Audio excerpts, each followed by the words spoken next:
بسم اللہ الرحمن الرحیم. ناظرین اکرام السلام علیکم. سچ کیا ہے ود جنید انصاری. آج کا ایک زبردست انٹرویو، ایکسکلوسیو انٹرویو پوری دنیا میں آپ دیکھ رہے ہیں.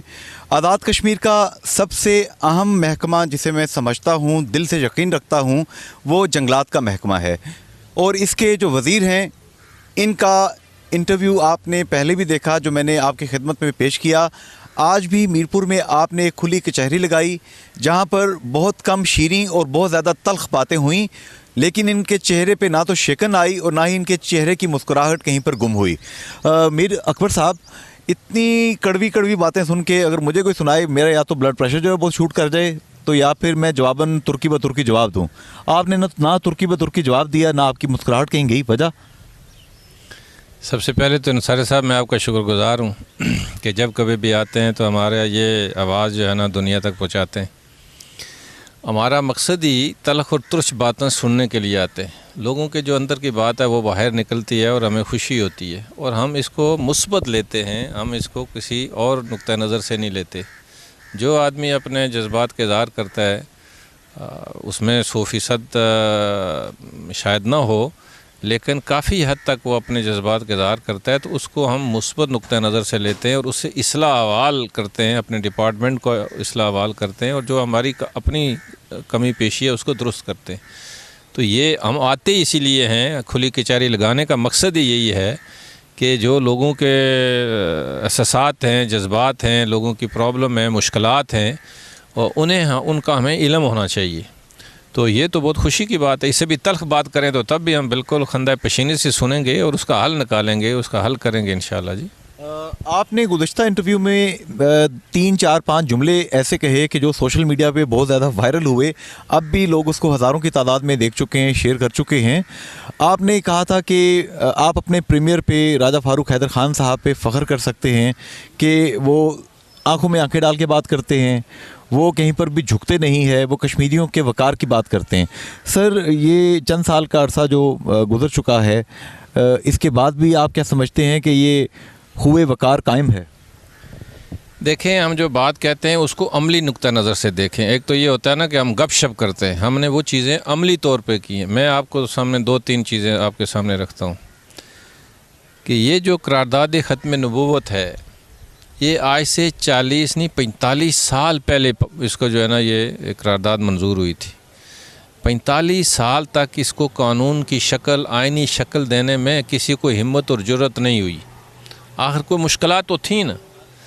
پہلی دفعہ راجہ فاروق حیدر صاحب تشریف لائے اور انہوں نے آ کے اس قرارداد کو عملی جامہ پہنایا ہے. یہ کوئی معمولی بات نہیں ہے، اور اگر یہ جرت کی بات ہے، یہ بڑی ہمت کی بات ہے، اور پھر وہ جذبہ ہونا چاہیے. جو بات آدمی کہتا ہے اس پہ عمل کرتے ہیں.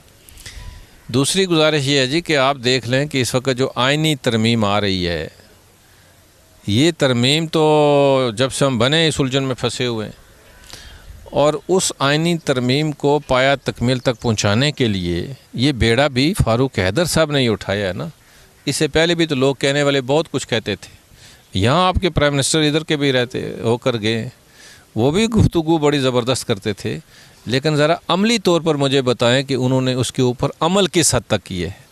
اور آپ دیکھ لیں، اللہ نے اگر خیر کی، پاکستان میں خیریت رہی، تو یہ جو ترمیم ہے، جو آئینی ترمیم ہے، جس کی وجہ سے آزاد کشمیر کی گورنمنٹ کو طاقت ملے گی، پاورفل ہوگی، اور وہ جو ہماری رکاوٹیں ہیں، جو دشواریاں ہیں، اس کا ازالہ ہوگا. اور وہی جو ہماری ترمیم اس وقت آخری مرحلے میں ہے، تو مجھے امید ہے کہ فاروق حیدر صاحب کی محنت سے، ان کی ذاتی دلچسپی سے، جس طریقے سے انہوں نے پاکستان کے اندر آ کے سب لوگوں کو جو ہے نا وہ بات سمجھانے کی کوشش کی، کابینہ کے لوگوں کو بات بتانے کی کوشش کی، باوجود کہ ایسی قوتیں بھی موجود ہیں جو اس کے راستے میں رکاوٹ ہیں، لیکن اللہ کے فضل و کرم سے وہ بھی پایا تکمیل تک پہنچے گی.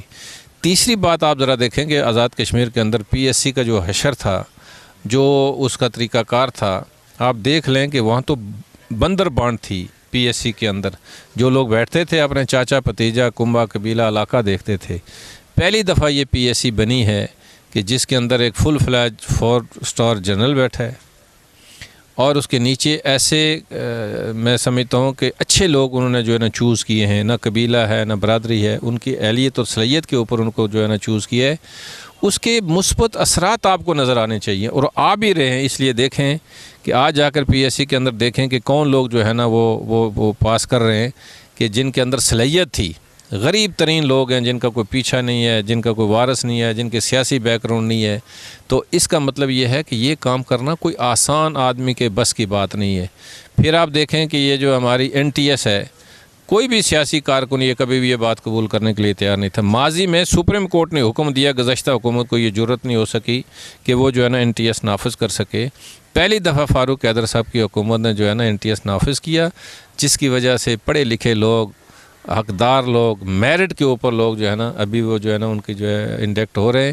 تو میں سمجھتا ہوں کہ یہ وہ کام ہے کہ وہ فاروق حیدر کو اس کا کریڈٹ، فاروق حیدر صاحب کو اس کا کریڈٹ جا رہا ہے، جانا چاہیے، یہ حقیقت ہے، اس کو کوئی جھٹلا نہیں سکتا۔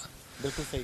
یہاں پہ سر محکمہ جنگلات کے آپ کے جو آفیسرز ہیں، انہوں نے یہاں پہ بریفنگ رکھی، دیگر باتیں یہاں پہ ہوئیں، لوگوں کے جو جذبات ہیں، سم اپ اگر میں کروں، لوگوں کو یہاں پہ لکڑی کے حوالے سے لوگوں نے سوال کیے کہ وسائل پورے کشمیر کے وسائل ہیں، بجلی اگر منگلا ڈیم میں پیدا ہوتی ہے، ہم تو عرصہ دراز سے ہم کہتے ہیں کہ پورے کشمیر کے لیے جو ہے سبسڈی ہونی چاہیے یا اس کے اندر کوئی نہ کوئی فائدہ ہونا چاہیے۔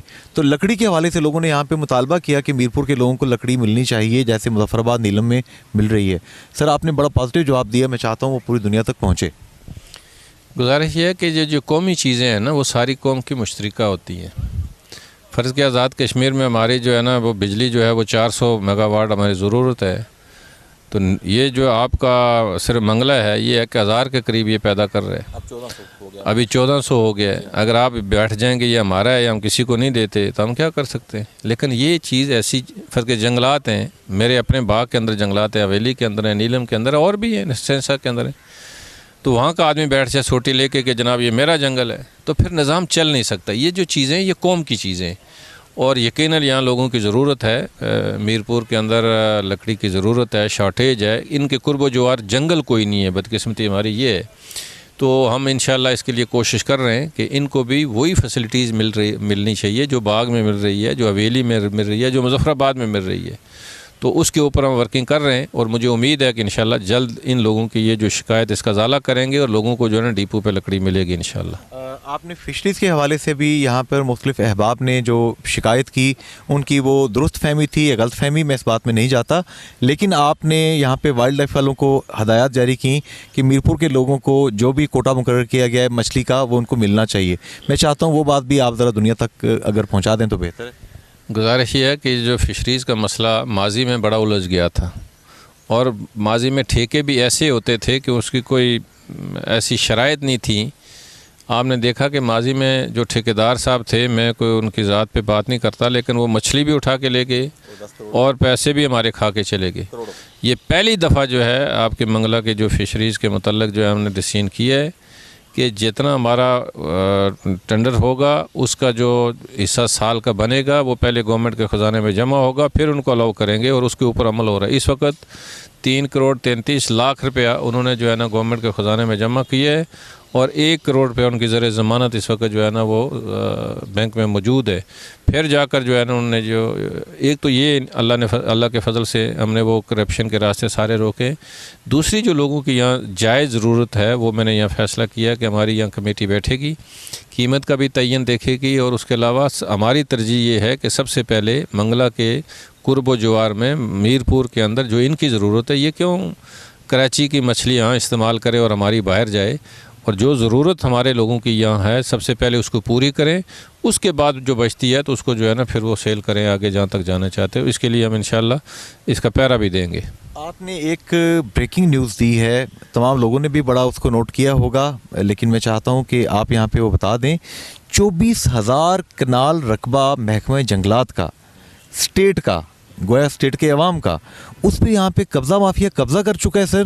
تو پچھلی حکومت نے یہ جو کچھ کیا ہے، یہ غلط آرڈرز دیے صاحب۔ 24,000 کنال، یہ اربوں روپے کی پراپرٹی ہے جس پہ قبضہ کیا گیا ہے، یہ واگزار کون کرائے گا؟